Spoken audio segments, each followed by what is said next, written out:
Thanks for choosing BlackVue to provide you with the ultimate peace of mind. In this video, we'll guide you through the installation of BlackVue's TPE tamper-proof mount.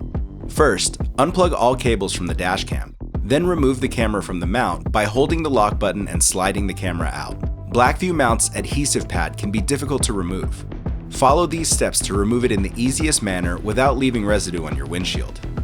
Spray water or cleaning alcohol around the adhesive pad or use a wet cloth or sponge, then wait for about a minute. You want the adhesive pad to soak up as much liquid as possible. Then pull gently on the mount with the help of the pry tool to create an opening between the pad and the windshield. Apply more water if necessary and repeat the process. Eventually, the mount should come out in one piece without leaving residue on your windshield.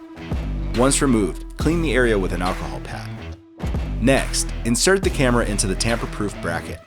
Reconnect all cables to the dashcam. Place the tamper-proof cover and secure it with the included screws. Finally, remove the adhesive pad cover and stick the assembly to the windshield. Adjust the camera view angle and complete the installation by tightening the screw on the tamper-proof mount. Go to BlackVue.com for more information.